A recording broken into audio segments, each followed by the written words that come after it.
This is hockey, the way it should be. Welcome to the Rockin' Hockey Show. Come on, come on, come on. You score! Raise your stick. Woo! Yeah. All right, pump your fist. Woo! Yeah. All right. Quite a game. Down 2-0 in a championship game. The Young Stars put the team on their shoulders and made it 2-1 with their first goal. And it was a beauty. I wipe the sweat from my brow. My God, it's happening now. If I could just figure out, I got it.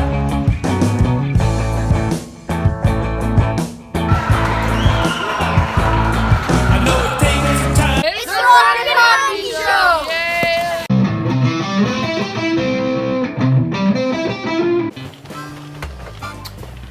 Hey kids, welcome to the Rockin' Hockey Show. There's no D in Dave, so your host, Ave Maximu. Hey, welcome to Rockin' Hockey Show. I'm your host, Ave Maximu. Wait, listen. What? We've been getting a lot of feedback on the first two shows, and the clapping's out. Come on. Yeah, Really? they don't want it. They want zero. How about a golf clap? None. Zip. All right. Listen, it's okay, bud. All right. We'll get through this. Okay, I got it. I can respect that. Hey, we got a rockin' show for you today. We have two-time Olympian, two-time silver medalist Brianne McLaughlin on the show. 46 Boston shots. Maybe it's fitting the lights went out above McLaughlin because she's playing lights out hockey in net right now. I was trying not to think about the shutout because when we read that's when they score. I just wanted to win, so if we could keep them outside as long as possible, that was going to be key. Spoken like a true goalie, not thinking about the shutout. And this year you announced your retirement from competitive hockey. How does it feel to go out like this? Unbelievable. I couldn't ask for anything more. Don't do it. I'm warning you. Don't clap. Bree's going to join us on ice today to work with some goaltenders. How about those goaltenders, huh? Hey, listen, we talked about this. Do me a favor, just hold this here when you do your intro, okay? All right. Hey, that's a good idea, Arch. This is my old stick. Listen, every time Dave claps, there's going to be a pie to the face. Hi, I'm Jeff. Did you know the Pittsburgh Penguins once had a real penguin as a mascot? His name was Slapshot Pete.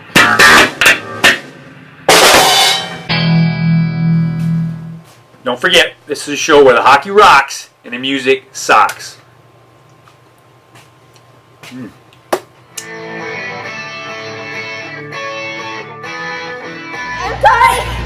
9 months, this is the Rockin' Hockey Show!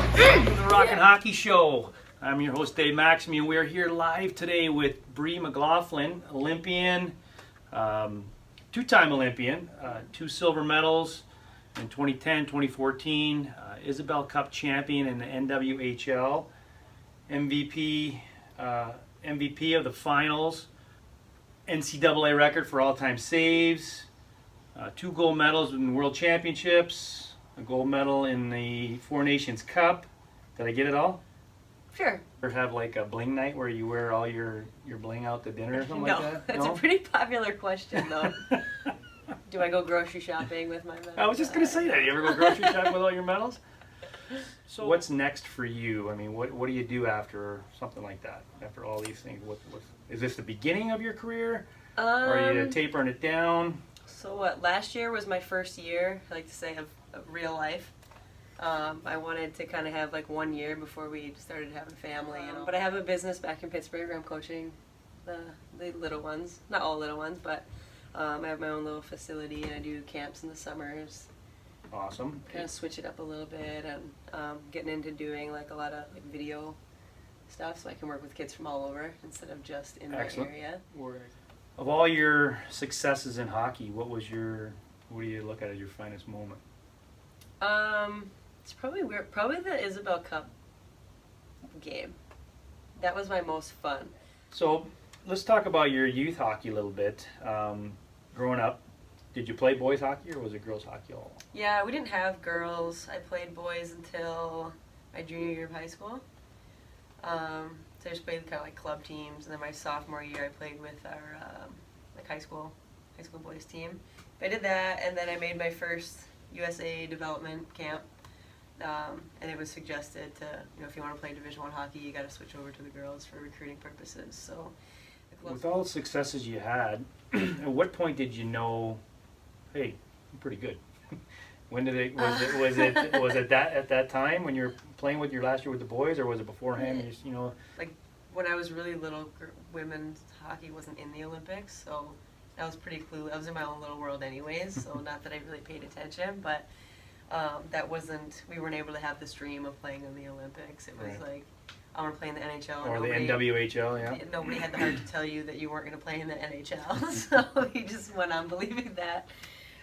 So my big thing was to play Division I hockey, and when I made that development camp, and having the coaches tell you, like, yeah, that could probably be a thing, but these are the steps that you need to take, and kind of the road to get me there, and then it became a goal and more of like a thing to start revolving my life around and work towards. And that was going to be my next question, is that once you realized that you were going to start working towards that, how much did your development or mental focus really change? But my dad was an athlete. He played college football, so he was sort of like the captain of the team. So his mental preparation and focus and goal setting was always really, really good. So he was the person that kind of put me on my path and kind of mentored me towards what I want out of my career and anything that I want.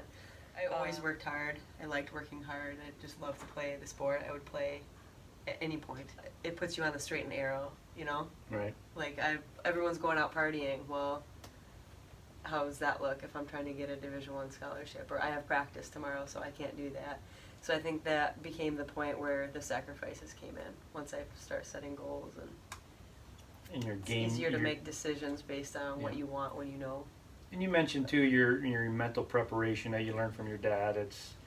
You don't have to go out and train for 4 or 5 hours every day or do something special. I mean, it certainly helps, but it's not a recipe for success. But learning to get yourself prepared so when you're on the ice, you're focused, you're dialed in, you're not making mental mistakes, you're taking care of your body.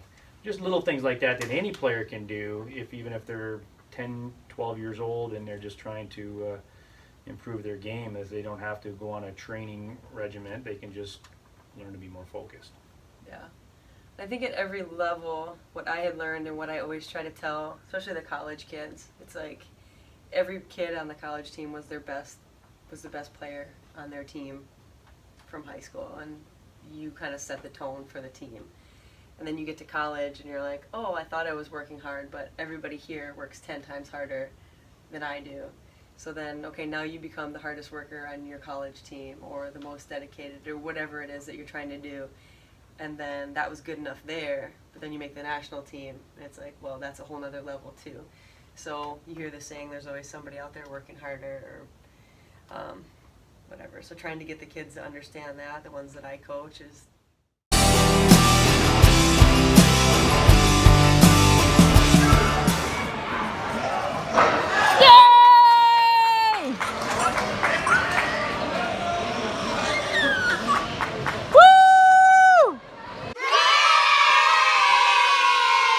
hockey players out there, if you had to give them one piece of advice, and it doesn't have to say become a better skater or whatever, it could be anything in life, what would that be? Looking back on everything that I was able to do, it's kind of cliche, but everybody says, like, it takes a village, or it's the people that you surround yourself with, and I found that to be so true. Everybody's kind of a product of their environment, and when you surround yourself with good people that want the best for you and are going to push you to be, better, people around you that are going to support you, and your family especially. My family never missed a game. So whether you don't have that support system, it's finding new friends, and always figuring out new and unique ways to love the game in order to keep you on track for what you want. After my last Olympics, I had come back and was a U10 coach for like our girls AAA program, and I really loved that. And just sitting in the hotel with all the parents listening, I wanted to get involved in the women's side of the game and have these opportunities that we never had. I was opportunities. There's no girls' camps. They have to change in the locker or in the bathrooms, and I know all of those stories.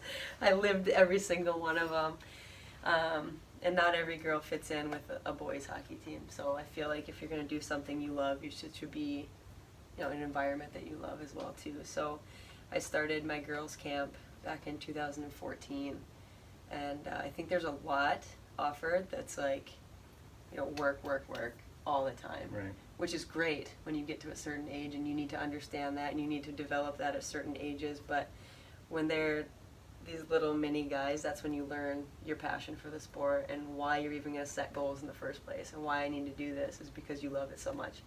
So when that's taken away from you at such a young age, it's just work all the time, and eventually they're not going to love it anymore. So there's always time for it to be a job or whatever. So I found that the kids that are most successful, or on the national team, there wasn't a kid on there that was their parents' dream for them to make it to the Olympics. Right. It was their own dream. Right. They spent that extra 10 minutes in the basement because they wanted to. And I've kind of developed my camps over the last 4 or 5 years to be, it is supposed to be fun, but working hard is fun. And Right. competing with your buddy and knocking him over is fun.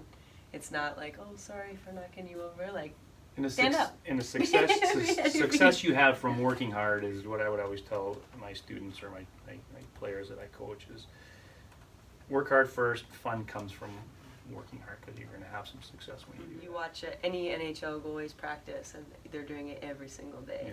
Yeah. I played until I was 30, and every time I stepped on the ice, I did the same movement drills, the same tracking drills, 20 to my glove, 20 to my blocker, and it's that constant muscle memory every single day.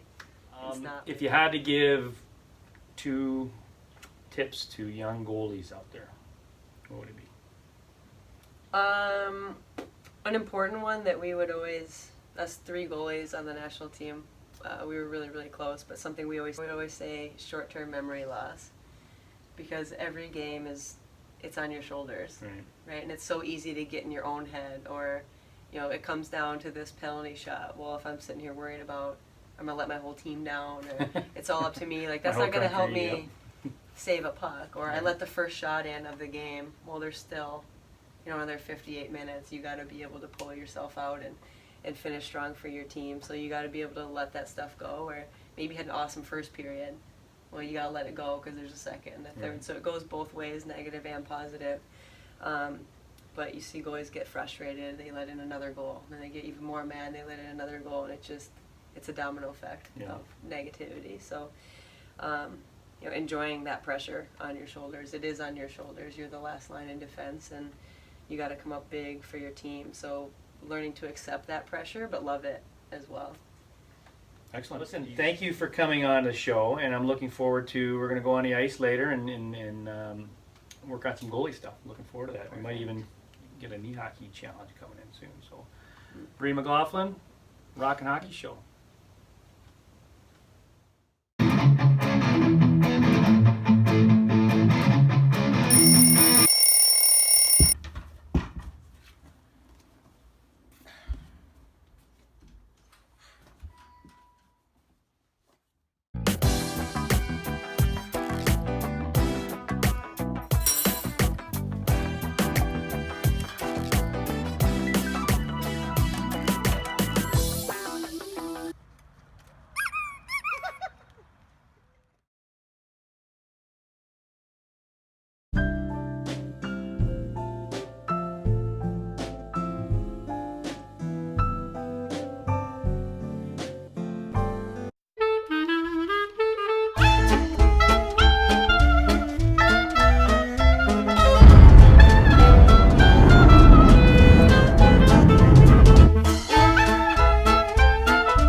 point shot coming in by Bolden, and another Brianne McLaughlin save with 14:05 to go.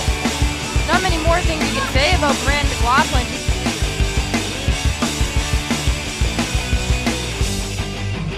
McLaughlin just snagged that out of midair. She's still seeing the puck. She lost the shutout, but still standing tall, and then she still made 53 saves unofficial. Buffalo and upstate New York's got themselves a championship.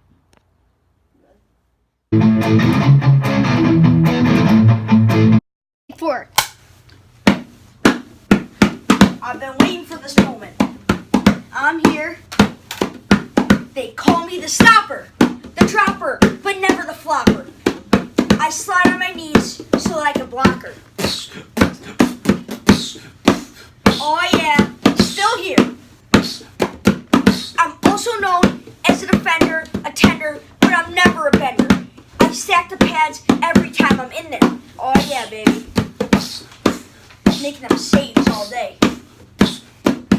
They call me the Looch. The Looch. Oh yeah, baby. Let's go. They call me the Wheeler, the Dealer, and sometimes the Stealer. I steal the show so I can seal her. I'm also known as a goaler, a roller, but never a bowler. I make kick saves right to the corner. Oh yeah, right there. Can't get by me. Call me the Looch. The Looch.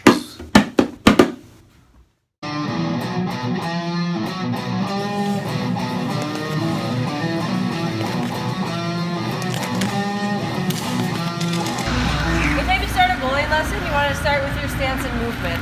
That stuff, stance, movement, and tracking the pucks are pretty much things that you should do every single day. So you get yourself warmed up, you do your T-pushes, your butterfly slides, and then your lateral adjust. Okay, then once you get that down, you move that exact movement into the net with a shot. Okay, because a lot of times you finally get the movement down, and then when you add a puck, all your movement will kind of go downhill. So you always want to do those things separate and then put them together. Right. That's actually perfect. Perfect stance. Get your hands up. I can see your pants. I can see your chest. That's awesome. If you're moving into a shot, you want your chest going right to the puck, right? So say you're going to shoot, and I'm going from my angle to you, and I went like this. Do you think I'm going to have a lot of luck on this shot? No. You want to keep your hands and your chest to the puck. So you're just opening up your bottom half. So you're opening and you're closed. That way the biggest part of my body stays towards the puck. So try to bring those gloves across your chest. So open it up, push, good. Everybody's got one side better than the other. So for you, just work on keeping that. So go ahead and go. Keep that chest straight.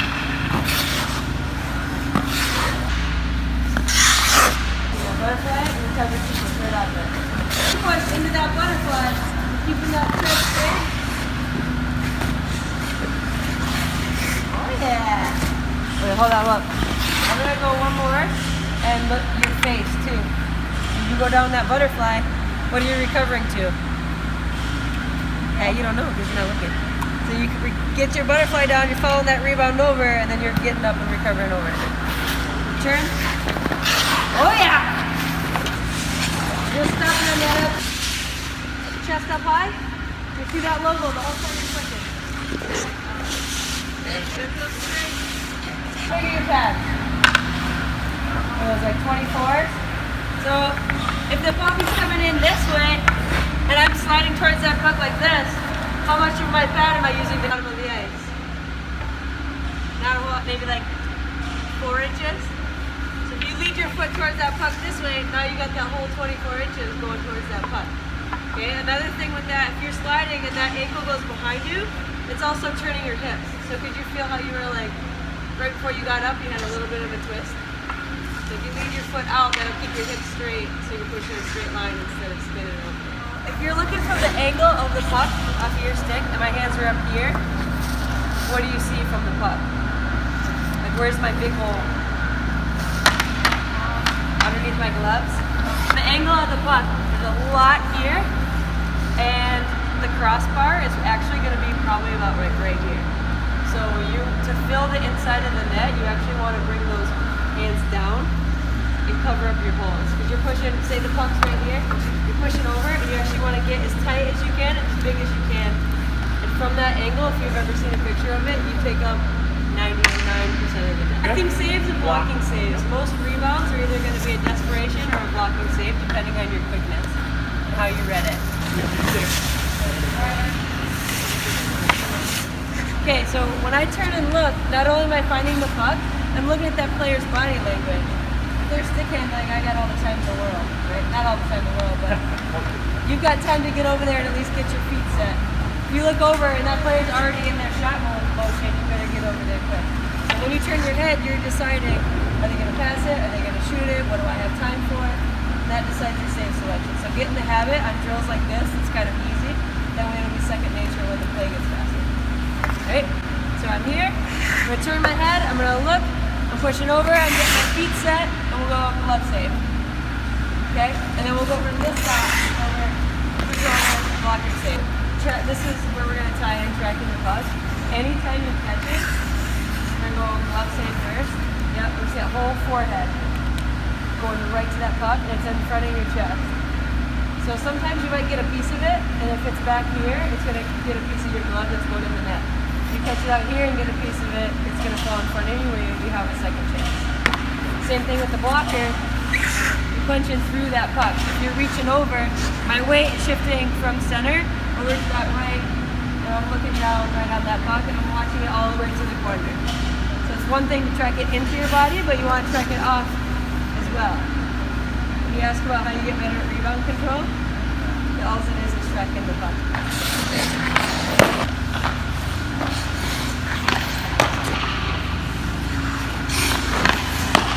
You're going to butterfly right here. Same thing, recover, T-push to the front, and we'll do the same thing with the blocker. Nice job.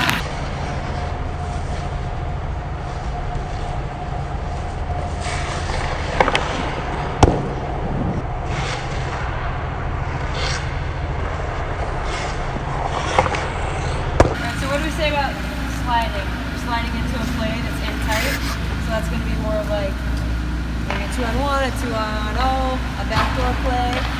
So we're going to take this movement and tracking right into a drill. Okay, so if she's out high, I can be fine out here because I can challenge this play, but I also have time if I'm quick enough. If he passes that, I even have time to get to this one. I got her on my feet and I still have time to get set. So at that height, I don't even need to slide. I get that on my feet. So in this situation, I want to play back a little bit. I have an odd angle here, which is benefit goalie, right? It shrinks the net behind me. But I also have room that's 6 still in front of my body, and I can slide over and make that save. Does that make sense? For your post, play this guy, and I can see her from my peripheral vision. So I'm going to slide over and make that save. Right?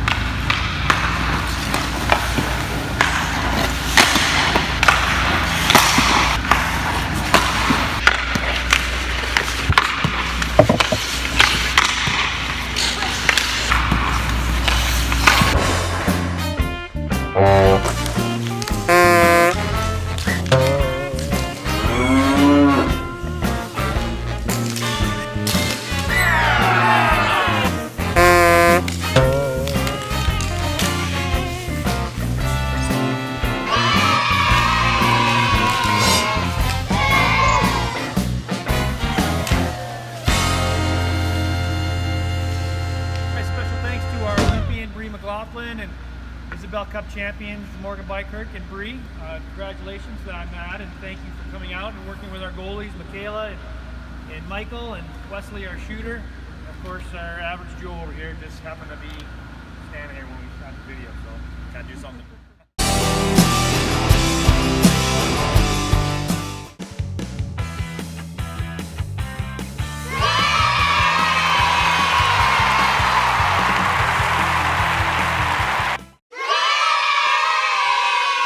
So Dave, what do you think of my new lid? Brutal. Yeah, I noticed you had to change your shirt there, bud. Yeah, my hat too. Got a little messy. Yeah, some things happen, you know. Point taken though. What do you think about the show? I thought it was good. I thought the on-ice lesson was nice, and I thought the interview was great. Yeah, great having Brianne McLaughlin on. Thanks to her and her bringing her 2 silver medals. That was awesome. Okay, listen, guys. Remember, we want to see more highlight videos from you guys, so please send them in to our email address because we want to see big checks. Big hits. I want to see some highlight goals. Funny hockey moments. Maybe a lunar pass or 2. And great plays. Hey, thanks for watching the Rockin' Hockey Show.